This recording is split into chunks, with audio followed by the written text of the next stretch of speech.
Nananawagan na niya ako sa inyo na magkaisa tayo sa gitna nitong global crisis. Ngayon na niya yung panahon para tayo magtulungan. Ngayon natin dapat maipakita sa buong mundo ang katangian ng bayanihan na nasa puso ng bawat Pilipino. Bawat isa sa atin, sabi ng ating Pangulo, ay may magagawa namang paraan para makatulong. Sa parte ng ating gobyerno, ang mga ginagawa mga kababayan, sabi ng ating Pangulo, may free rides tayo at discount sa pamasahe. Patikas assistance, mga ayuda para sa ating mga transport workers na ginagawa na po. Ito yung parte ng mga short-term measures na ini-implement ng kanyang administration.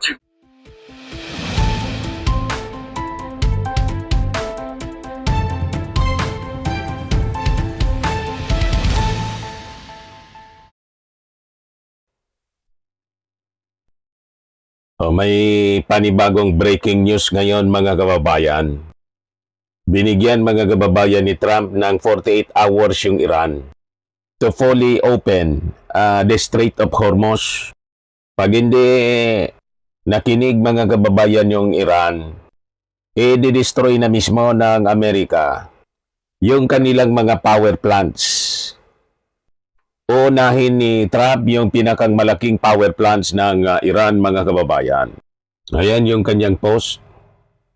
If Iran does not fully open without threat the Strait of Hormuz within 48 hours from this exact point in time, the United States of America will hit and obliterate their various power plants, starting with the biggest one first.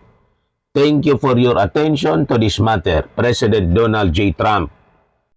Yan mga kababayan, yung mga breaking news ngayon. Sabi dito sa report ng BBC World,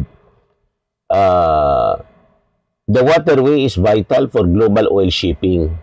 Iran warns it will retaliate against all US-linked energy infrastructure in the Middle East if its power plants are attacked.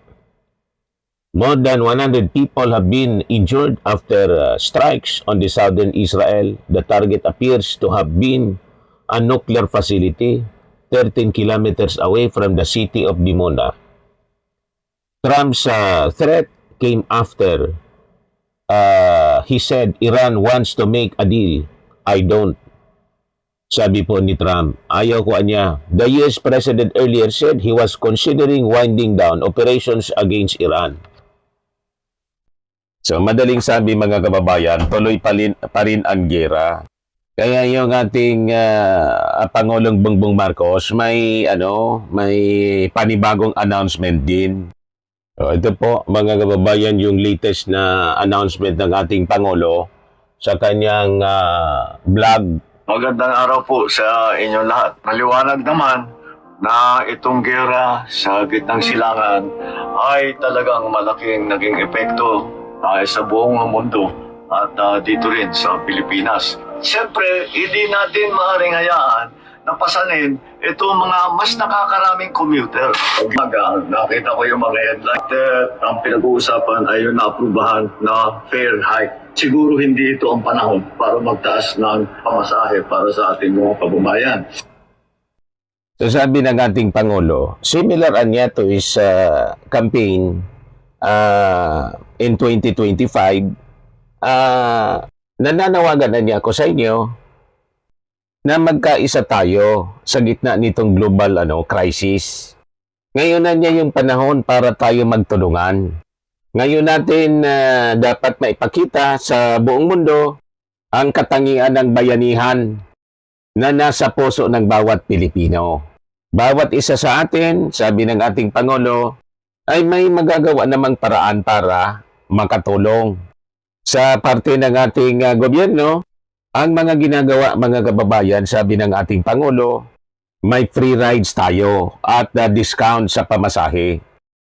Patikas assistance, mga ayuda para sa ating mga transport workers na ginagawa na po. Ito yung parte ng mga short-term measures na ini-implement ng kanyang administration. Siguro hindi ito ang panahon para magtaas ng pamasahe para sa ating mga kababayan. Kaya tinutos ko sa DOTR na suspindihin muna ang fare hike. Ang mga lampas, libreng sakay program natin, nationwide at operational pa rin sa Metro Manila, sa Metro Cebu at sa Metro Davao. Sa LRT2 at MRT3 naman, ay may 50% na diskwento simula March 50%. 23. Yung blue beep cards na may 50% discount. Habang ang white beep card ay patuloy ang 50% discount para sa mga PWD, senior at estudyante. Ang pag-release naman ng mga iba pang mga pondo para sa mga cash relief at subsidies ay patuloy sa iba't ibang mga ahensya. Fuel subsidies sa DOTR ay nai-release na. Halos 100,000 na tricycle driver ang nabigyan ng Marso ng Abete, pati na rin ang nationwide rollout para sa ibang transportation sector workers na magsisimula sa April 6. Naintindihan natin ang sigaw ng mga nagpoprotesta na kababayan nating nasa sektor na ito. Pero gusto kong ulitin sa inyo, hindi kayo maiiwanan, hindi kayo pababayaan ng pamahalaan. Ini-inspeksyon ng ating Pangulo. Minomonitor niya yung presyo. Presyo ng mga ibang bilihin. Nung isang araw naman ay sumugod din tayo sa palengke para makita ang presyo ng mga pangunahing bilihin o prime commodities. Sa awa naman ng Diyos, stable pa at walang naman masyadong pag-abuso. Walang nagbebenta ng higit sa suggested retail price. Patuloy tayo makikipag-ugnayan sa ating mga manufacturer ng mga basic commodities. Kinakausap niya Sa panahon na ito. yung mga companies, yan o, binisita niya yung pabrika para matingnan. Sa bigas naman, ongoing pa rin ang 20 peso rice sa 177 na LGU at pararamihin pa natin yan. Napapag-usapan din ang paglalagay ng price cap muna sa bigas. Apagan po natin ito. So sa bigas, wala tayong problema, sapat ang supply at nakokontrol pa natin ang presyo. Fuel subsidies din ang nag-aabang para sa mga magsasaka at mangingisda. Ongoing na talaga yung mga programang yan. Pero nagpatagdag pa tayo ng 50 million sa mga regional field offices.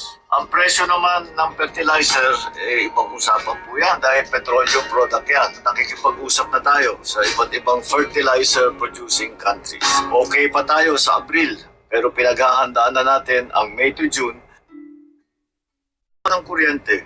Sa kuryente naman po. Power generation company upang madagdagan pa ang kapasidad ng ating mga grid sa susunod na 60 days. 23 power project na may kapasidad ng 900 megawatts ang inaasahang mag-o-online para makatulong sa supply. Ongoing din ang koordinasyon sa paggamit ng malampaya natural gas na full capacity para madagdagan naman ang supply natin sa kuryente. Tungkol naman sa supply ng langis, nakikipag-usap na po tayo sa mga bansa na ating mga trade partner gaya ng India. Ngunit sinasama na natin lahat ng mga iba at inalapitan ang China, Japan, Thailand, Brunei, South Korea patungkol sa mga posibleng supply arrangement. Maganda naman ang naging usapan natin, buti na lang at talagang kinakaibigan. So, kahit po yung China nagtitake advantage sa atin, may problema tayo sa West Philippine Sea,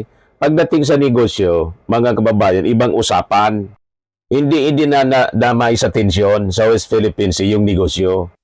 O ngayon, depende sa kanila kung gusto nila mag-supply sa atin. Kung ayaw nila, may ibang mga bansa na pwede mag-supply sa atin. Canada, Brunei, ganon. India. Pero I think, yung mga Chinese naman po, mga negosyante sila dito. At pagbibilhan nila tayo kung gusto nila. Kasi siyempre, may pangangailangan din sila, mga kababayan. So makikita ninyo, hindi dinadamay sa tensyon ang mga business relationships natin sa China. Kasi binibigyan natin itong emphasis. Ginagamit kasi ito mga kababayan na propaganda ng mga DDS influencer. O kita mo na niya, aawayin natin yung China pagkatapos makikiusap tayo para supplyan ng petroleum. Pasalamat sila, gusto nating bumili sa kanila. Di ba? Pag bumili ka, hindi man yan libre. Pag bumili ka, di magkikinabang sila, di ba? Ganon lang yun po. Alangan man di tayo papalag, mga kababayan. Gusto nilang kamkamin yung West Philippine Sea. Nandyan yung ating malampaya. O di langit sila. Di ba? So napaka-importante, mga kababayan, na proteksyonan natin yung ating West Philippine Sea. Lalo't may mga problema tayo sa Middle East tulad nito na ang akala natin mag-winding down na yung gira. Nagbanta uli mga kababayan si Trump. Kasi sinasabotay ng Iran yung flow ng petroleum sa Strait of Hormuz sa kanilang objective na kastiguhin yung mga bansa, idamay yung mga bansa sa buong mundo dahil sa aksyon na to ng Amerika at Israel laban sa kanila. Sila ay handang tumulong sa atin. At hindi po natin pinakalimutan ang mga ating kababayan na nandun sa mga alanganing lugar sa Middle East. Tuloy-tuloy naman ang pagdating ng ating mga kababayan mula sa gitnang silangan. Mahigit 1,400 overseas Filipino workers. Ang dami na po. 34 dependents na ang 1,000, mahigit 1,400. Siguradong kasama dyan, mga DDS, OFWs. Sabi natin, hanggang ngayon, yung eroplano ni Sarah ang sinasabi na ang dali-dali, wala pa rin kinukontrata si Sarah na tutulong man lang sa paghakot ng mga OFWs. Pura man lang salita. Tapos sabay pakalat na naman po ng fake news yung mga DDS, sinupalpal ng Voice of Millennials. Ano niya, Mr. Maravillas, pinakalat? Ayan pinapakalat nila, Kiko Barsaga fans. Update, dumating na sa Davao City ang gasolina galing sa Brunei. Sinupalpal ng Voice of Millennials. Fake news alert. Regarding the alleged arrival of gasoline from Brunei in Davao City as circulated on social media, the city government of Davao has no information on any such oil shipment from Brunei. No discussions have been held with Brunei on this matter. Stay vigilant against misinformation. Harvey Lantixi, Head City Information Office, March 21, 2026. Mismong mula sa Davao. Ang nag-negotiate daw si Digong.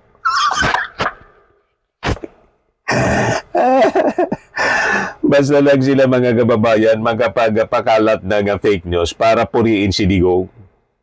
Paano yan makapag-deal sa Brunei si Digong? Nakakulong.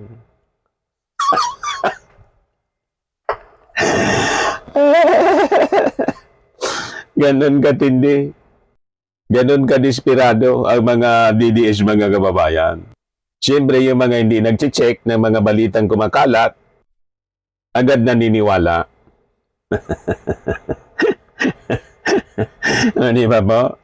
Yan mismo yung City Information Office ng Davao nagsalita. On the reported arrival of gasoline in Davao City from Brunei that was posted on social media, we have no information regarding the alleged oil supply from Brunei arriving in Davao City. The city government has not held any discussions with Brunei on this matter. Thank you. Harvey Lantixi, City Information Office Head.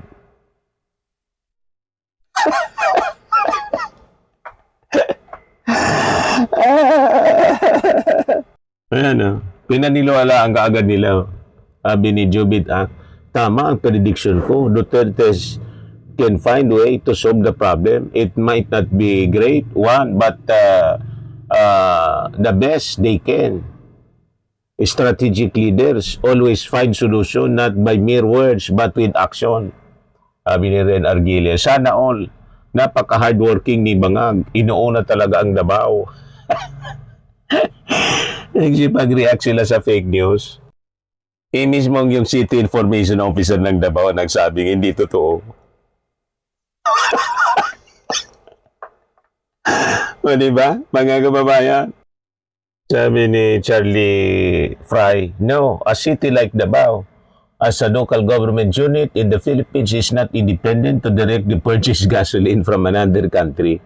Fuel importation is heavily regulated by the national governments, specifically through the Department of Energy. and the Bureau of Customs to ensure safety, quality control, in the application of required fuel makers. Sabi ni Martin Bernard, the city government of Davao clarified that there's no information, confirmation, any oil supply coming from Brunei. Harvey Lantixi, head of the Davao City Information Office, said on Saturday that the local government has not held any discussions with Brunei regarding a potential oil supply. Dinibang mismo ng city government yung fake news na pinapakalat ng mga DDS.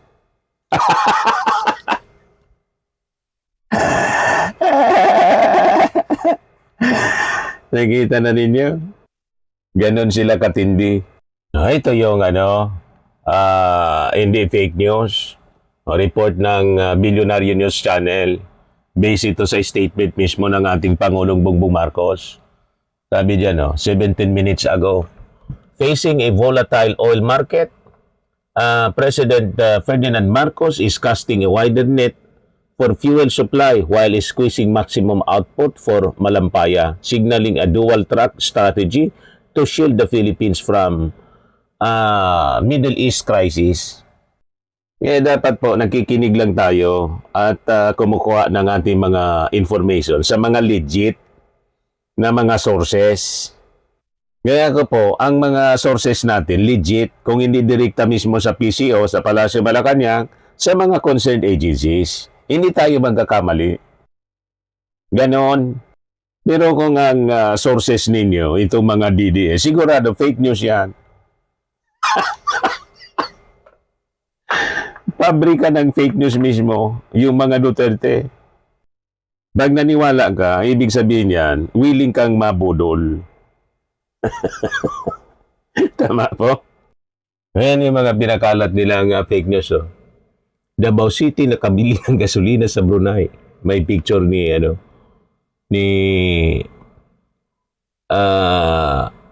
Hasan Al-Bolkiah, tapos ni Digong. Davao City nakabili ng gasolina sa Brunei. Historia Channel. Ayan, Davao City refutes claims of Brunei oil supply arrival. Ayan mga pinapakalat niya. Dexter Fiolog. Pinapakalat nila. Yan pa, Kuya Bugos. Ang dami mga pages mo na nagpakalat, Dumating na sa Davao ang gasolina galing Brunei. Ang dami nagpakalat, Nagpapaniwala kayo sa kanila. Yan, yung gasolina, dumating na sa Davao City, ang lupit ni Sara Duterte. Yan, ang dami. Ganyan, pagandaan ng Davao ang pangangailangan ng kanilang nasasakupan. May krudo na daw galing sa Brunei. Grabe po. Brunei, Davao, nagpamudmod ng gasolina sa taga Davao.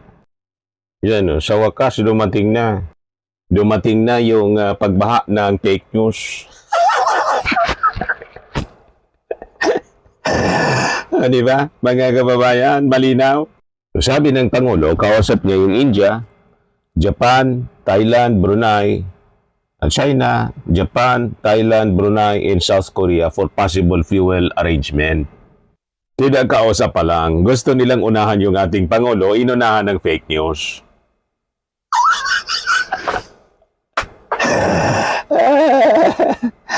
Di ba, mga kababayan? Ayan man lang po yung ating short video ngayon. Ako po si Dante Maravillas. Bye-bye po. God bless.